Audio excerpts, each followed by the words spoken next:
तो आपका स्वागत है हमारे YouTube channel official Kumar ji के जीएस में।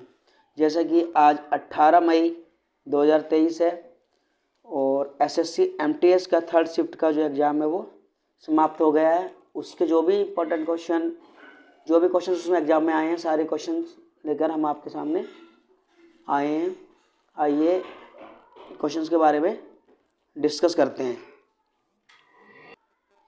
आइए वीडियो स्टार्ट करते हैं। जैसे कि मैंने पिछली वीडियो में आपको बताया था कुछ एडिशनल फैक्ट के इंपॉर्टेंस आगे आ सकते हैं, तो उससे 2-3 क्वेश्चन रिपीट हुए हैं। जैसे कि पहला क्वेश्चन आया है कि निम्नलिखित में से ग्रैमी अवार्ड से किसे सम्मानित किया गया है। तो इसमें जो ऑप्शन दे रखे थे वो दे रखे थे, ऑप्शन आपको दिए थे अरिजीत सिंह, ए आर रहमान और कुमार सानू। तो उसका राइट आंसर जो हो जाएगा वो हो जाएगा ए आर रहमान जी। ए आर रहमान जी को ग्रैमी अवार्ड दिया गया था। इसके थोड़ा आगे फैक्ट जान लेते हैं। ए आर रहमान जी को जय हो जो गाना है, उन्होंने जय हो संगीत के लिए ग्रैमी अवार्ड दिया गया था। और भारत के सबसे पहले ग्रैमी अवार्ड जो दिया गया है पंडित रविशंकर जी को, जो सितार से संबंधित उन्हें दिया गया है। पंडित रविशंकर जी को 1999 भारत रत्न से भी सम्मानित किया जा चुका है। और अगला क्वेश्चन जो आया था ये था, निम्नलिखित में से किस कथक नृत्य को संगीत नाटक अकादमी अवार्ड और पद्मश्री मिला है। तो ये दोनों अवार्ड किसे मिले, इसमें जो ऑप्शन दे रखे थे वो थे सितारा देवी, हेमा मालिनी और श्रीदेवी जी। तो जो कथक से संबंधित है वो इसका राइट आंसर सितारा देवी जी। सितारा देवी जी इसका जो है राइट आंसर था। तो हेमा मालिनी और श्रीदेवी जी कथक जो नृत्य है उससे संबंधित नहीं है। और कथक जो नृत्य है वो कहाँ का, उत्तर भारत का नृत्य है। और कथक से संबंधित जो हमारे और भी नृतक हैं जैसे कि लच्छू महाराज, पंडित महाराज, पंडित बिरजू महाराज, अक्षय महाराज, विंध्याधीन महाराज, सभी कैसे कथक के नृतक हैं। तो जाइए आगे देखते हैं। कथक का उत्तर भारत का शास्त्रीय नृत्य है। तो अब शास्त्रीय नृत्य की बात करें तो हमारे 6 प्रकार के शास्त्रीय नृत्य होते हैं, जैसे कि कुचिपुड़ी। आगे इसके बारे में डिस्कस कर लेंगे, क्वेश्चन इसका भी आया हुआ है।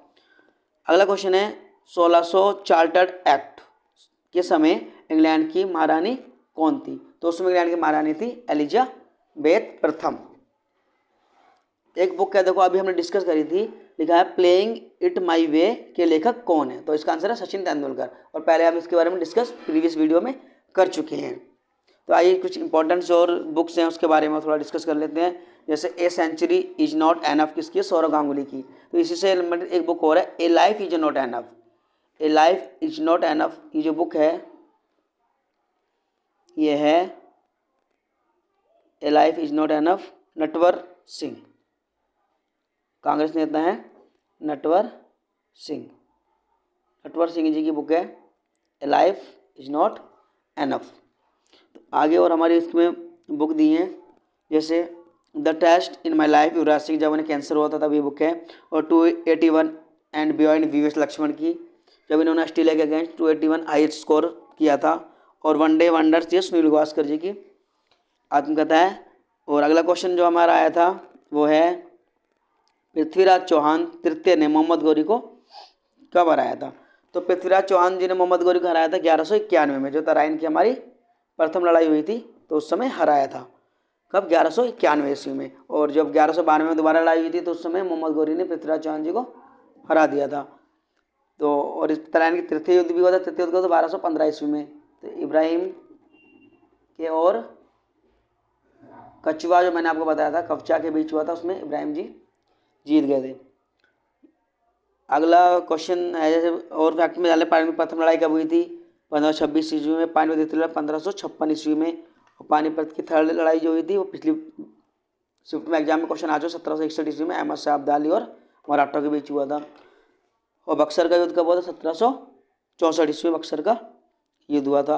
आगे हम देखते हैं पानीपत की सेकेंड लड़ाई 1556 अकबर और अहमद के बीच हुई थी। बक्सर युद्ध मैं आपको बता दिया 1764 ईस्वी में। और प्लासी युद्ध 1757 ईस्वी में। एक क्वेश्चन है खिचड़ी कहाँ का त्यौहार है। तो इंपॉर्टेंट क्वेश्चन है, अच्छा है, आया क्वेश्चन है उत्तर प्रदेश का खिचड़ी त्यौहार कहाँ का त्यौहार है, उत्तर प्रदेश। कब बनाया जाता है, मकर संक्रांति भी बनाया जाता है। ऐसे एक फैक्ट इसमें याद रखें पोंगल, कि पोंगल जो त्यौहार है वो कहाँ का, तमिलनाडु का त्यौहार है। कब मनाया जाता है, ये भी मकर संक्रांति पे ही मनाया जाता है पोंगल। आगे बढ़ते हैं, आगे देखते हैं। अगला क्वेश्चन है शतरंज का खेल में कितने सफ़ेद घर होते हैं? तो शतरंज का खेल है तो सफ़ेद बॉक्स, दो तरह के बॉक्स होते हैं, सफ़ेद और काले होते हैं या फिर ब्राउन होते हैं। तो उसके अंदर 32 सफ़ेद होते हैं यानी वाइट होते हैं, 32 ब्लैक या ब्राउन होते हैं, जो भी उसमें हो सकता है। ब्राउन है तो ब्राउन होंगे, ब्लैक है तो ब्लैक होंगे, वाइट कितने तो 32 होते हैं। तो आगे है, आगे क्वेश्चन के लिए इंपॉर्टेंट फैक्ट में हमारा देख लें, शहनाई में कितने छिद्र होते हैं? तो शहनाई जो होती है हमारी शहनाई में 7 छिद्र बने होते हैं हमारी शहनाई में। आगे देखते हैं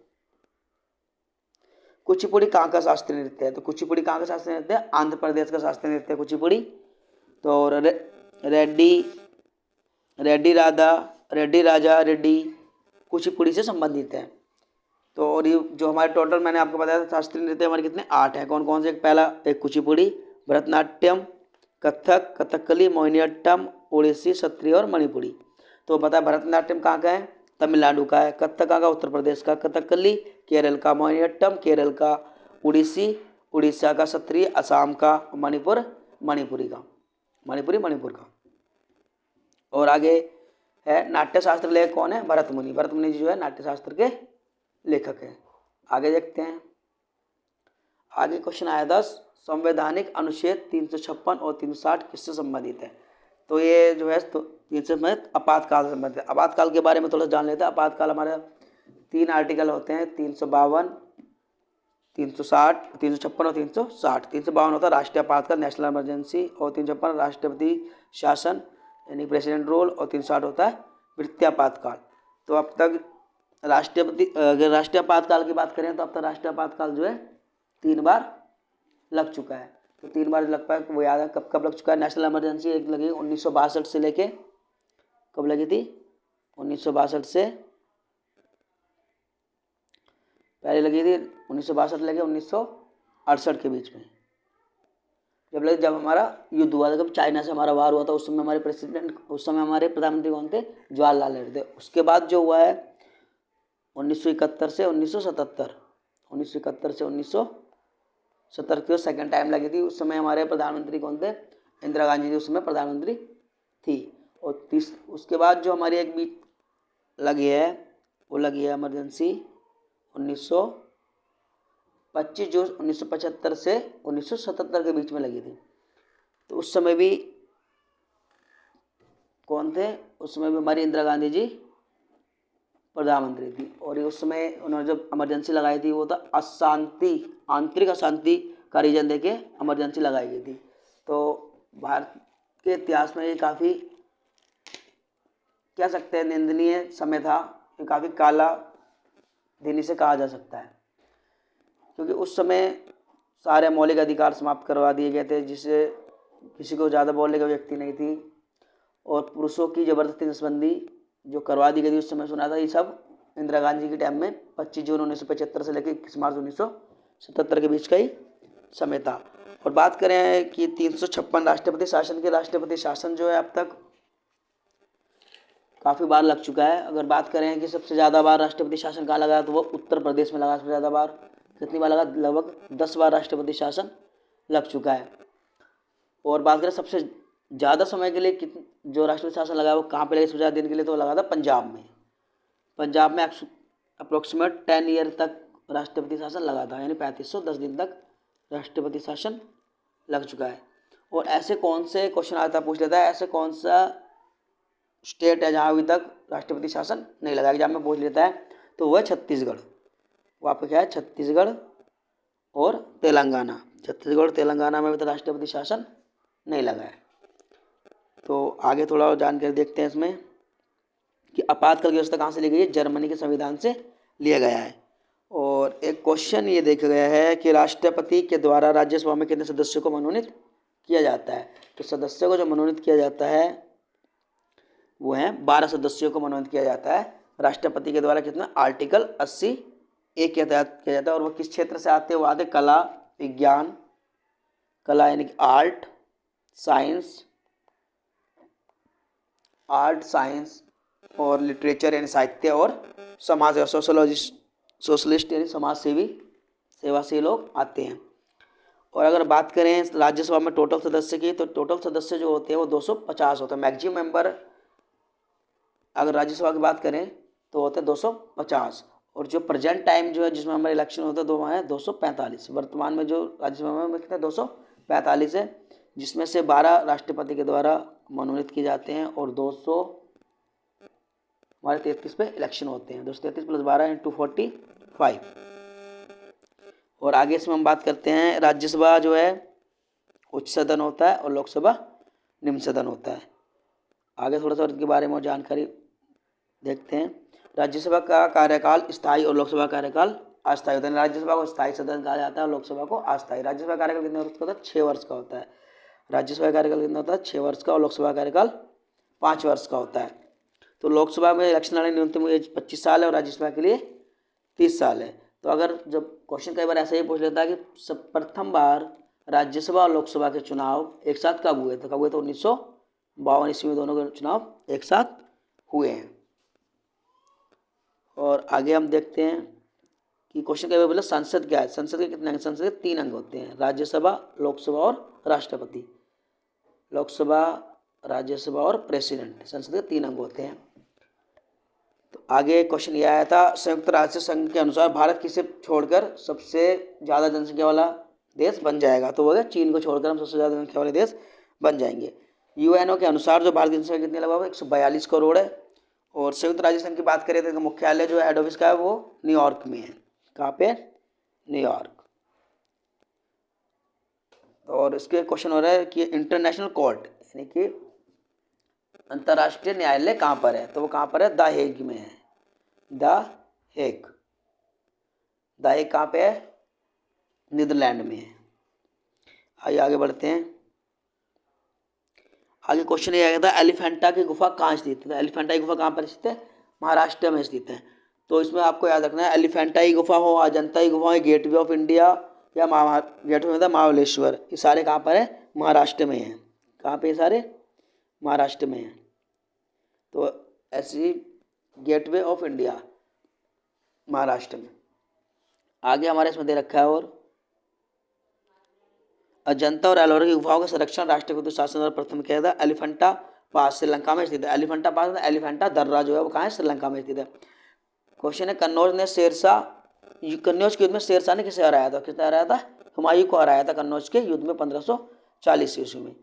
आगे देखते हैं, सचिन तेंदुलकर पद्म पुरस्कार। एक क्वेश्चन ये था कि उसमें पद्म पुरस्कार पूछा गया है या भारत रत्न पूछा गया है, सचिन तेंदुलकर जी को कब मिला था? तो दोनों ही हम इसके बारे में डिस्कस कर लेते हैं। सचिन तेंदुलकर जो भारत रत्न दिया था 2014 में दिया गया था। कब दिया? 2014 में। जब 2014 में कैलाश सत्यार्थी जी को जब हमारा नोबेल पुरस्कार मिला था शांति के लिए, तो उसी समय 2014 में ही सचिन तेंदुलकर जी को भारत रत्न दिया गया था। और 1998 में पद्मश्री मिला था और 2008 में पद्म विभूषण मिला था। अब देखो सेंसस से क्वेश्चन मिला है, प्रीवियस वीडियो में हमने डिस्कस करा था कि 2011 के अनुसार सबसे कम जनसंख्या घनत्व किस राज्य की है? तो मैंने आपको बताया था कि सबसे अधिक जनसंख्या घनत्व जो है वो किसका है? बिहार का। और सबसे कम जो किसका है? अरुणाचल प्रदेश का। तो इसका राइट आंसर क्या हो जाएगा? अरुणाचल प्रदेश। तो इससे हमारे और भी क्वेश्चन बन सकते हैं। और क्वेश्चन क्या आ सकता है, जैसे कि लिटरेसी रेट पूछ ले। लिटरेसी रेट किसका है? सबसे ज़्यादा तो केरल का है। सबसे कम किसका है? बिहार का है। लिंगानुपात बोले, सबसे ज़्यादा लिंगानुपात केरल का है और सबसे कम लिंगानुपात हरियाणा का है। ऐसे ही आपसे क्वेश्चन पूछ सकता है कि पॉपुलेशन की दृष्टि सबसे ज़्यादा कौन है? तो वो है यूपी है। सबसे कम सिक्किम है। बढ़ते हैं आगे। तो बस गाइस आज इतने ही क्वेश्चन मिल पाए हैं। जितने भी क्वेश्चन मिले हैं ये काफ़ी ऑथेंटिक हैं, एग्जाम में आए हुए हैं, और जो भी एक्स्ट्रा फैक्ट्स के साथ मैंने आपके साथ डिस्कस करे हैं।